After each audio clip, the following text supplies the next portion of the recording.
Bonjour à toutes et à tous. Aujourd'hui, nous allons aborder une histoire qui a fait trembler Rome, l'histoire du héros Spartacus.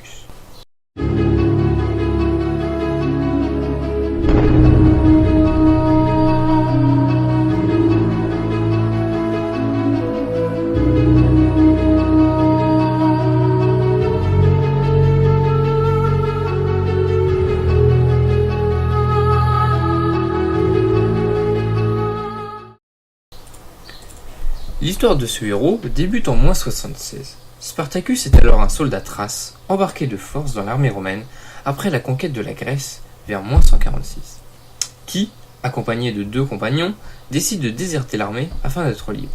Un sous-officier romain, accompagné de 10 cavaliers, rattrapèrent Spartacus et ses compagnons. Spartacus, en se défendant, abattit 2 Romains et fut capturé. Il fut acheté 50 000 sesterces, soit 38 000 euros. Un sesterce égale 76 centimes, en tant qu'esclave, et envoyé dans l'école des gladiateurs de Capoue.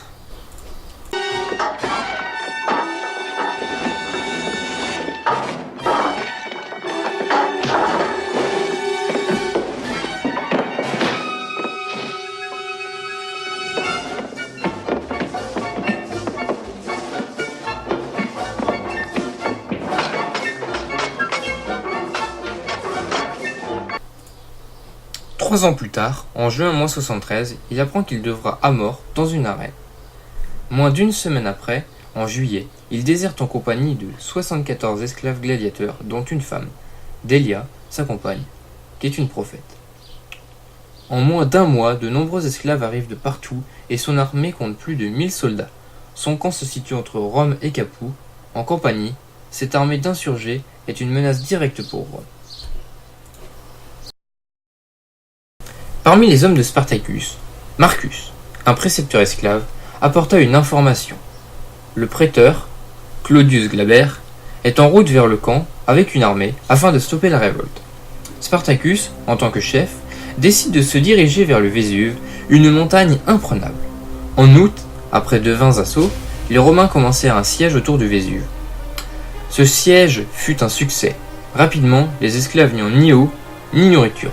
Spartacus, accompagné de 300 esclaves, anciens soldats ou gladiateurs, attaquèrent les Romains par derrière en descendant à l'aide de fibres de vigne tressées. Ce fut un carnage.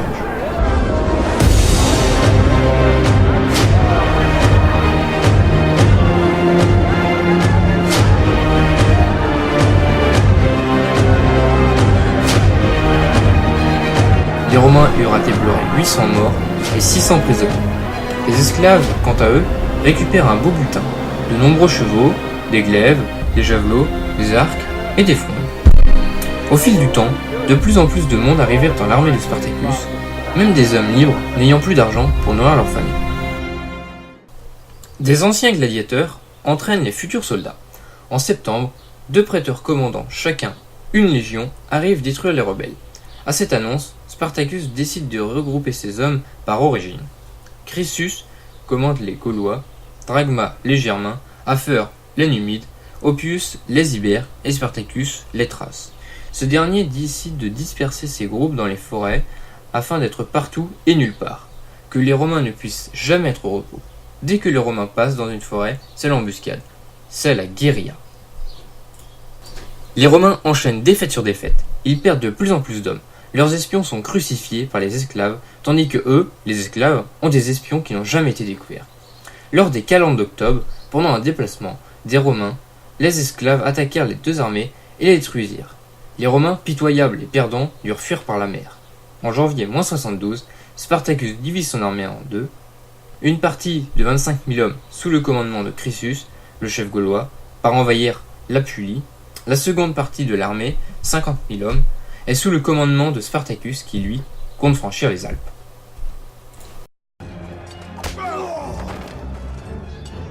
Quelques jours après la division, Spartacus apprend que les Romains sont venus à bout de l'armée de Chrysus. Spartacus est pris en tenaille. Devant lui se dresse une armée romaine sous le commandement de Lentulus, et derrière lui, l'armée victorieuse de Chrysus, avec à sa tête Gellius. Spartacus attaque Lentulus et les détruit, puis sans laisser ses hommes se reposer, attaque Gellius et en vint à bout. Spartacus décide de partir en Sicile en demandant aux pirates qui étaient des ennemis de Rome de transporter ses hommes.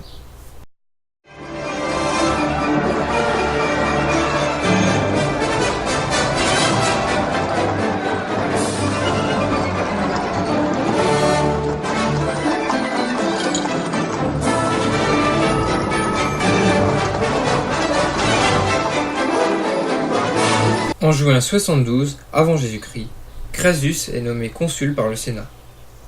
Il a pour ambition le pouvoir, et pour y parvenir, il doit vaincre Spartacus et ainsi arrive avec 10 légions, soit 60 000 hommes. C'est à partir d'octobre que les défaites du chef des esclaves deviennent de plus en plus nombreuses. Il perd de plus en plus d'hommes. Une bataille décisive va se dérouler dans la vallée d'Alba.